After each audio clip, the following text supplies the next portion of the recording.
যেটা বলে নিচ্ছি যে বাস্তববাদী দৃষ্টি দিয়ে দেখলে এই ঘটনাটি কখনো যুক্তিযুক্ত নয়, কিন্তু আমরা দেখেছি যে অ্যাপস্টাইনের মতো, অ্যাপস্টাইন তো একজন ব্যক্তি যার বিষয়গুলো আমরা জানতে পেরেছি যে কিভাবে মার্কিন নীতি নির্ধারকদেরকে, মার্কিন রাষ্ট্রপতি, পররাষ্ট্রমন্ত্রী থেকে শুরু করে প্রতিরক্ষা মন্ত্রী পর্যন্ত কিভাবে তাদেরকে দখলদার দেশটি নিজ আয়ত্তে এনে ব্ল্যাকমেল করে থাকে।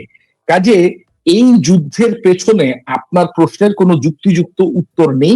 একটি উদাহরণের মাধ্যমে আমি আমাদের দর্শক শ্রোতাদেরকে বোঝার জন্য এই উদাহরণটি ব্যবহার করেছি যে দেখুন, এখানে মার্কিন যুক্তরাষ্ট্র, যেখানে রাষ্ট্রপতি ট্রাম্প বারবার বলছে যে আমার জন্য আমেরিকা সবচেয়ে গুরুত্বপূর্ণ, অন্য কোনো দেশ আমার জন্য গুরুত্বপূর্ণ না, অথচ মার্কিন যুক্তরাষ্ট্র নিজের অর্থনীতিকে বিসর্জন দিয়ে, নিজের কূটনৈতিক ভাবমূর্তিকে বিসর্জন দিয়ে একটি আলোচনা চলাকালীন রাষ্ট্রকে আপনি কখনোই আক্রমণ করতে পারেন না। এটি কোনো কূটনৈতিক শিষ্টাচারের ভেতরে পড়ে না।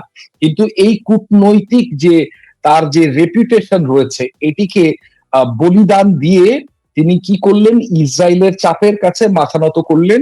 এতে তার যে রাজনৈতিক যে ক্যারিয়ার রয়েছে, তার যে প্রতিশ্রুতি রয়েছে দেশের জনগণের, মার্কিন যুক্তরাষ্ট্রের ভবিষ্যৎ, আজকে দেখুন, আজকে সৌদি আরব বলুন, যারা এখানে তথাকথিত মার্কিন যুক্তরাজ্যের মিত্র রাষ্ট্র, তারা কি এই ঘটনার পরে মার্কিন যুক্তরাষ্ট্রকে আর ভরসা করতে পারবে?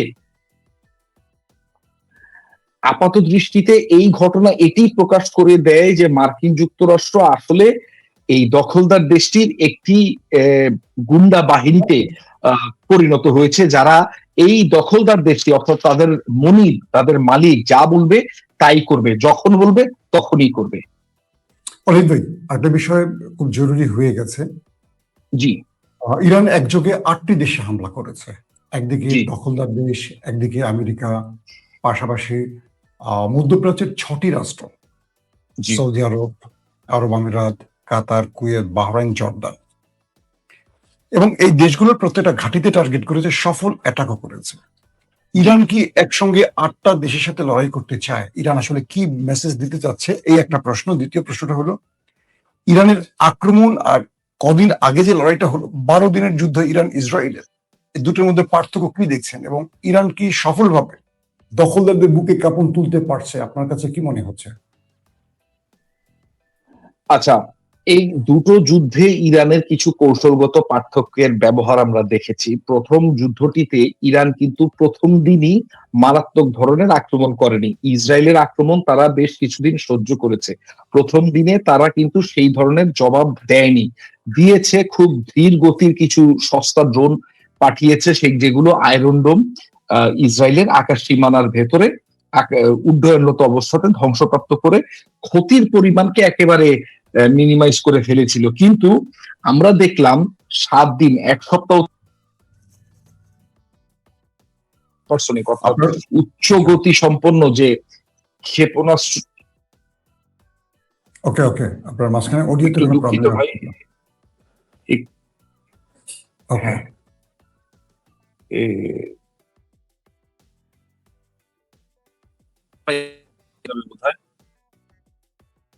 শুনতে পাচ্ছেন আমাকে? হ্যাঁ, আমি শুনতে পাচ্ছি। বলছিলাম যে প্রথমত ইরান এর আগে যেরকম তারা 7 দিন ধৈর্য ধরে 8ম দিনে এসে সুপারসনিক, হাইপারসনিক ক্ষেপণাস্ত্র দিয়ে পুঙ্খানুপুঙ্খ আঘাত করেছে আপনার নেভাটিমেয়ার বেজে, এবং সেখানে তাদের যে গবেষণা কেন্দ্র ছিল এবং যে 4টি গুরুত্বপূর্ণ দালান রয়েছে তেল আভিভে, এই যে আপনার সামরিক হেডকোয়ার্টার যেটি দখলদার দেশটি, সেই স্থাপত্যগুলোকে কিন্তু ইরান আঘাত হানতে সক্ষম হয়েছে হাইপারসনিক এবং সুপারসনিক ক্ষেপণাস্ত্রের মাধ্যমে 8ম দিন থেকে। এবং আমরা দেখলাম এইটা 4 দিন কন্টিনিউ করার পরে 12তম দিন কিন্তু এই দখলদার দেশটি নিজেই মার্কিন যুক্তরাষ্ট্রকে ফোন করে বলেছে যে আমি এখন একটু চাচ্ছি, শান্তি চাচ্ছি, আমি আমি আর পারছি না, ইরানের ধরে নিতে পারছি না, তুমি যুদ্ধবিরতি চাচ্ছি। জি জি। তো এইবার কিন্তু ইরান সেই ফাঁদে পা দেয়নি যে আচ্ছা আমাকে আর একটু বেশি মারক তারপর আমি দিব। ইরান প্রথম দিনেই তাদের একেবারে গুরুত্বপূর্ণ স্থাপনাগুলোতে আঘাত হানতে সক্ষম হয়েছে। এখন বাকি যে 6টি আরব মুসলিম রাষ্ট্র রয়েছে, এর মধ্যে সৌদি আরবকে একটু বাদ রাখা প্রয়োজন, কারণ সৌদি আরব প্রথম থেকেই এই এই ইরানে আক্রমণের বিষয়ে মার্কিন যুক্তরাষ্ট্রের বিরোধিতা করে আসছে তুরস্কের সাথে। এটির মুসলিম রাষ্ট্রগুলোর মধ্যে এই আক্রমণের সবচেয়ে বেশি এই আক্রমণের পক্ষে মত প্রকাশকারী বলেন কিংবা লবিকারী বলেন, সেটি হচ্ছে সংযুক্ত আরব আমিরাত। মানে দখলদার দেশটির পরে যদি কোনো রাষ্ট্র এই আক্রমণের জন্য আমেরিকাকে চাপ দিয়ে থাকে, সেটি হচ্ছে সংযুক্ত আরব আমিরাত। সংযুক্ত আরব আমিরাতের চাপেই এবং ইসরায়েলের চাপেই মূলত এই আক্রমণটি হয়েছে। কাজে এর বাইরে যে রাষ্ট্রগুলো রয়েছে, এই রাষ্ট্রগুলোতে প্রত্যেকটি রাষ্ট্রগুলোতে আসলে সংযুক্ত আরব আমিরাত বাদে বাকি প্রত্যেকটি রাষ্ট্রগুলোতে ইরান আঘাত হেনেছে সেই রাষ্ট্রগুলোতে অবস্থিত মার্কিন সামরিক ঘাঁটিগুলোতে কিংবা মার্কিন সামরিক স্থাপনাগুলোতে। যেমন ধরুন বাহরাইনে ফিফথ ফ্লিটের হেডকোয়ার্টারে আঘাত হেনেছে।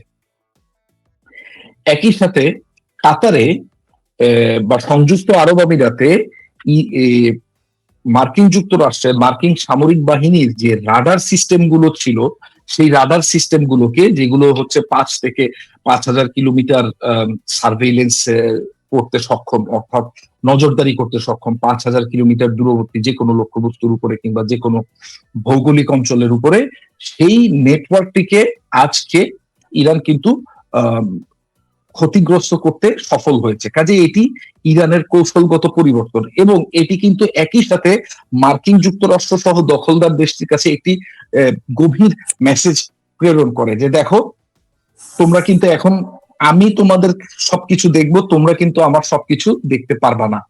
আচ্ছা, দ্বিতীয় বিষয়টি হচ্ছে যেটি আজকেই কিন্তু যুদ্ধের প্রথম দিনই কিন্তু তারা তেল আভিভে এবং হাইফাতে আক্রমণ করেছে। তারা এটিও এই দখলদার দেশটিকে মেসেজ দিতে চাচ্ছে যে দেখো, তোমাদের যে বন্দর শহরগুলো রয়েছে এবং তোমাদের যে স্পর্শকাতর কৌশলগত স্থাপনাগুলো রয়েছে, আমি সেগুলোতে পুঙ্খানুপুঙ্খ আঘাত আনতে সক্ষম। এখন তারা কি করছে, এই যে সন্ধ্যার পরে ইরানের যেটি কৌশল, সন্ধ্যার পরে তারা ধীর গতি সম্পন্ন ওই ড্রোনগুলো আবার প্রেরণ করছে ইসরায়েলে, যাতে করে ইসরায়েলের আকাশ প্রতিরক্ষা ব্যবস্থা, মার্কিন আকাশ প্রতিরক্ষা ব্যবস্থা তাদের ওই উচ্চ মূল্য বিশিষ্ট ক্ষেপণাস্ত্রগুলো দিয়ে এগুলোকে ধ্বংস করে। কারণ একটি তাদের যে শাহেদ ড্রোন, এই শাহেদ ড্রোনের দাম ধরেন আপনার 75 থেকে $1,00,000, কিন্তু একটি এই যে ক্ষেপণাস্ত্র, যেটি দিয়ে আয়রন ডোমের ক্ষেপণাস্ত্র বা আকাশ প্রতিরক্ষা ব্যবস্থা যে ক্ষেপণাস্ত্রগুলো, এগুলোর এক একটা $1 মিলিয়ন বা $10 লাখ থেকে শুরু হয়। কাজে এই যুদ্ধে কিন্তু ইরান অত্যন্ত কৌশলগত অবস্থান থেকে শক্তিশালী একটি রণনীতি অনুসরণ করছে বলে আমি মনে করি। এর বাইরে এর সাথে যুক্ত হয়েছে এবার চীন উদ্ভাবিত স্যাটেলাইট ব্যবস্থা, যেটির মাধ্যমে ইরান কিন্তু আরো বেশি পুঙ্খানুপুঙ্খভাবে লক্ষ্যবস্তুকে আঘাত আনতে সক্ষম হচ্ছে, যেটি আগের 12 দিনের সময় ছিল না। এর মধ্যে মাসুম মাহবুব ভাই, যদিও এই তথ্যটি যাচাই বাছাই করার প্রয়োজনীয়তা রাখে, এখন যে তথ্যটি আপনার সাথে এবং দর্শকদের সাথে শেয়ার করব, সেটি হচ্ছে, আমি একটি ভিডিও দেখেছি, ইরানের আকাশ সীমানার ভিতরে একটি ইসরায়েলি বিমান অথবা ড্রোন ইরানি একটি Su-27 ফাইটার জেট ভূপাতিত করেছে রাশিয়ান ক্ষেপণাস্ত্র ব্যবহার করে। এর সাথে চীনের আকাশ প্রতিরক্ষা ব্যবস্থা এবং চীনের আকাশ থেকে আকাশে নিক্ষেপকারী ক্ষেপণাস্ত্র, যেগুলো কিন্তু এই ভারতের সাথে পাকিস্তানের যুদ্ধের সময় মে মাসে যেটি হয়ে গেল 2025 সালে, সেই যুদ্ধের সময় এই দূরপাল্লার ক্ষেপণাস্ত্রগুলো কিন্তু পাকিস্তানের বেশ কাজে এসেছিল, এবং এগুলো কিন্তু পশ্চিমা প্রযুক্তির বিরুদ্ধেই কাজে এসেছিল। এই যে রাফায়েল, যেটি একটি পশ্চিমা প্রযুক্তি, এগুলোর বিরুদ্ধে কাজে F-15 কে যদি ভূপাতিত করতে সক্ষম হয়, এটি দখলদার দেশটির জন্য একটি অত্যন্ত কি বলবো, দুঃখের বিষয় হবে, এবং ইরানের জন্য একটি অত্যন্ত অনুপ্রেরণার কারণ হবে। কারণ এই ফাইটার জেট F-15, এটিকে বলা হয় পৃথিবীর সবচেয়ে সফলতম যুদ্ধ বিমান। F-15, তারপরে হচ্ছে F-16, এবং ইসরায়েল এই দুটো যুদ্ধ বিমানই ব্যবহার করে। চায়নার এই স্যাটেলাইট সার্ভেইলেন্স সিস্টেম বা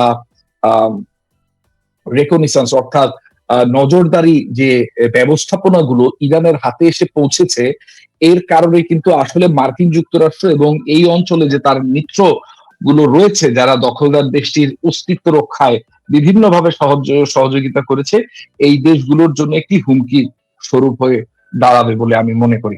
মাসুম ভাই, অলিভ ভাই, এখন ধরেন আমেরিকা যে টার্গেট গুলোতে হিট করছে বা ইসরায়েল যে করছে, এখানে মুসলিম দেশগুলোর সাহায্যের কিছু খবর আপনি দিলেন। আমেরিকা কি তার সবচেয়ে বড় অহংকারের যেই যুদ্ধজাত আব্রাহাম লিঙ্কন ব্যবহার করেছে, বা ইরান আব্রাহাম লিঙ্কনকে যদি ডোবাতে চায়, ইরানের কাছে আসলে কি প্রযুক্তি আছে? আমার দর্শকরা জানতে চেয়েছে আব্রাহাম লিঙ্কনের খবর কি, এইরকম কি কি থাকতে পারে? জি বলেন।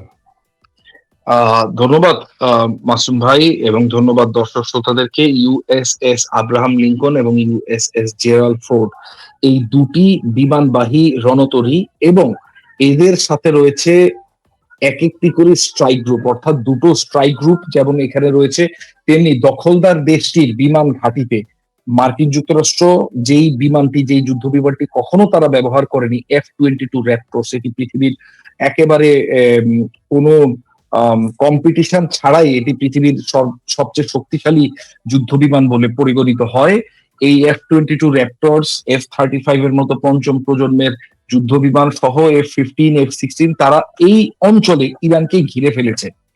আমি একটি কথা বলতে চাই, সেটি হচ্ছে যদি ইরাকের ভেতর দিয়ে ইরানে, যেমন আমি যেটি শুনেছি যে সিরিয়ার যে কুর্দি বাহিনীরা ছিল যারা তুরস্কের বিরুদ্ধে দীর্ঘদিন যুদ্ধ করেছে, এবং তুরস্ক এই বিষয়ে ইরানের সহযোগিতা চেয়েও সেই সময় পায়নি, এই প্রশিক্ষিত এবং সুসজ্জিত কুর্দি বাহিনীর একটি অংশ ইরাকে সরিয়ে নিয়ে যাওয়া হয়েছে, এবং তাদেরকে ইরাক এবং ইরান বর্ডারে মোতায়েন করা হচ্ছে, এবং সেই সাথে তাদের হাতে যে দায়েশ যোদ্ধারা বন্দী ছিল, যে আইএস যোদ্ধারা বন্দী ছিল, সেই আইএস দেরকে পুনরায় সেখানে নিয়ে যাওয়া হচ্ছে ইরানের সীমান্তে।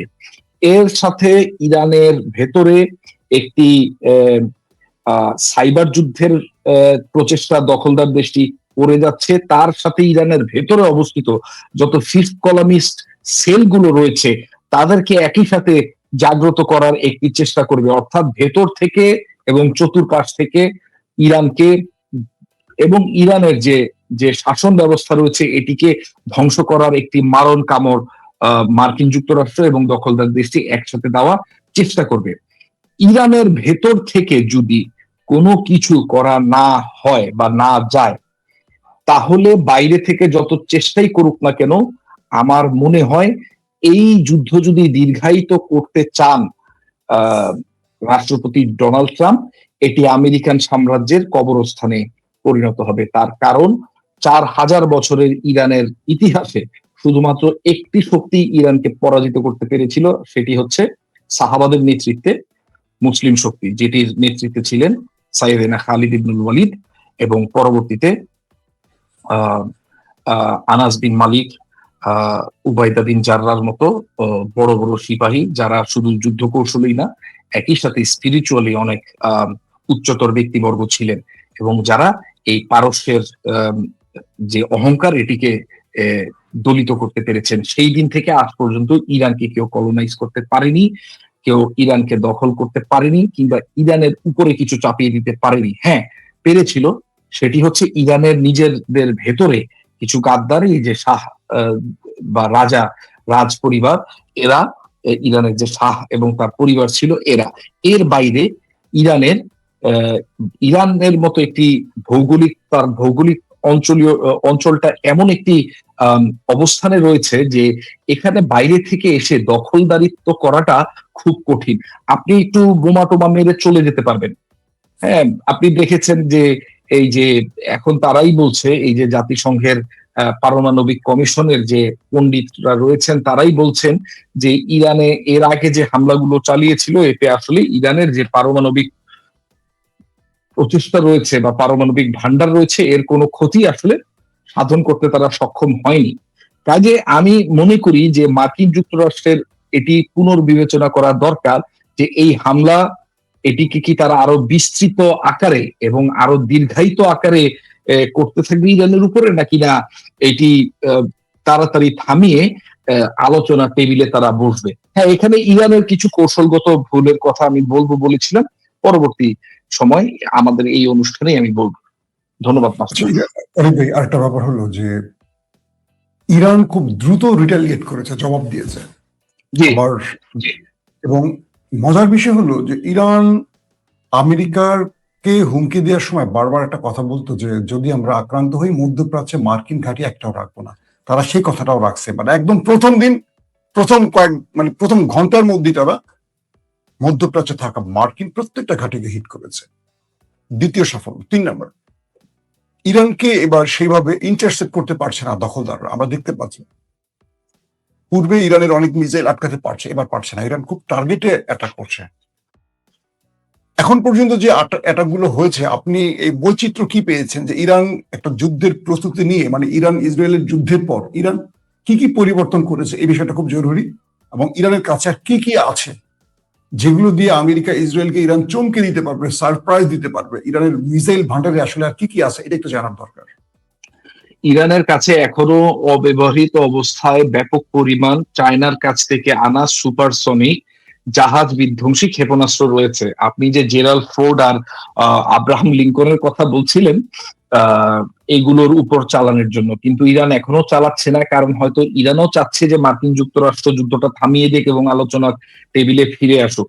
কিন্তু এই মেসেজটি দখলদার রাষ্ট্রকে দিয়ে ইরান খুব ভালো একটি কাজ করেছে। এখনো আমি আপনার এই লাইভ অনুষ্ঠানে প্রবেশ করার আগে আমাদের ইরানে অলরেডি আমরা আজকে ডিপ্লয়মেন্ট করেছি, সেখান থেকে আমরা জানতে পেরেছি যে ইরানে এখনো আপনাদের সাংবাদিক ইরানে আছে, আপনাদের টিআরটি সাংবাদিক, জি, তার কাছ থেকে জেনেছেন।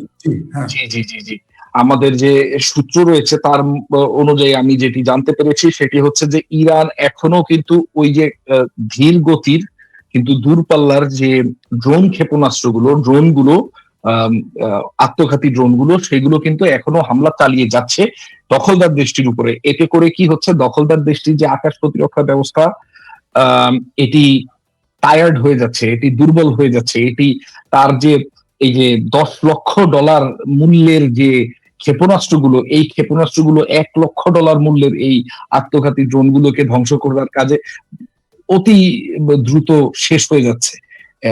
এটি একটি কৌশল ইরানের, খুব আমি মনে করি যে এটি একটি খুব চমৎকার একটি কৌশল অবলম্বন করছে। এর পাশাপাশি